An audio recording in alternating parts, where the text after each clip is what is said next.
One of the headlines there, the Central African Republic, the ongoing crisis there, and you're going to be looking at a bit of a battle of images that's been going on around there. That's right, and I guess we're seeing more and more of this where there are conflicts in the world, especially if there are armies involved. We saw it in Gaza when the Israeli army was tweeting a lot of images from their perspective. That was in 2012 when there was a conflict there, also back in 2008 during Operation Cast Lead. And now we can see the French army in the Central African Republic via the French Foreign Ministry's Twitter account.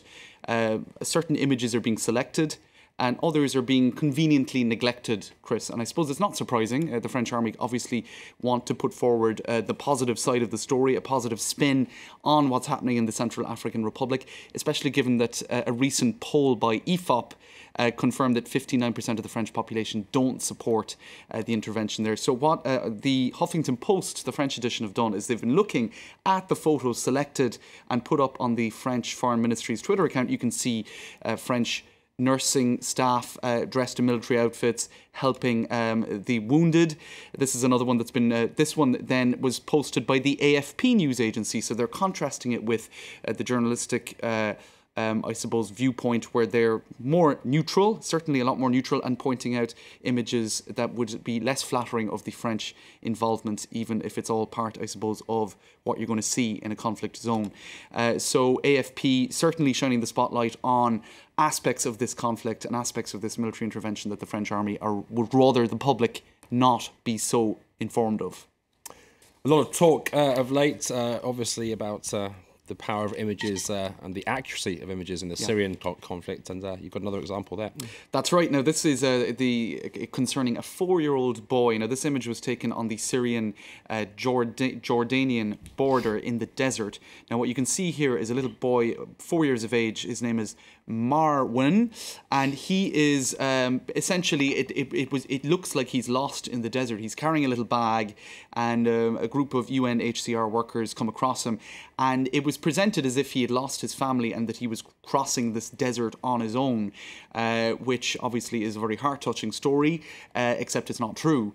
And he had only become separated from a group for a short period of time, including his family. Now, Andrew Harper, who initially tweeted that image, who works for the UNHCR, quickly corrected his initial mistaken account of the story, saying that he was temporarily separated from his family. You can see here that the French media also picked up on that, but that the problem is the image was tweeted and then retweeted by certain journalists, and that image on its own was retweeted thousands upon thousands of times without the accompanying image which corrected the story and gave that essential piece of information, as you can see further down here, that in fact he was not so far away from a group of people who indeed were protecting him and taking care of him, and one can presume his family was amongst that crowd.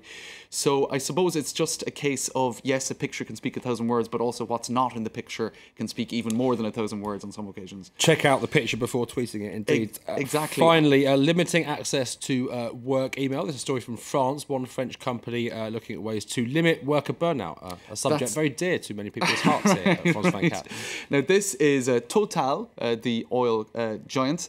What they have been doing is they've been talking to Siemens, the phone operators, and they are essentially going to put in place in the next few weeks a ban on accessing your work email, in particular for managers, on a BlackBerry or smartphone device outside of office hours. Now, the idea is studies have been conducted which show that it can lead to burnout, and in fact Volkswagen has already put in place a similar idea whereby after 6:15 in the evening and before 7 a.m. in the morning, workers are not able to access their BlackBerries. So I suppose it's a means of trying to prevent us from always clicking and checking and refreshing our emails. And I think a lot of it is not so much the reflex that you want to work. It's just if you have smartphone technology, the reflex is there to keep checking, and you may as well get on top of it while you're at home in the evening as opposed to wait until the next day when you're in office. Except that means that you're working essentially around the clock. And so I think what's interesting here is that this is a management decision. It's a decision taken by senior management. It's not an initiative from the workers themselves. It's management realising, look, it's in the best interest of the company if people switch off during the evening, switch off during holiday times and weekends. So amen to that, I say. Okay, James Green, that's all we have time for. Thanks very much for that edition of Media Chris. Watch. Time now for Focus, and a recent visitor to Paris may have noticed a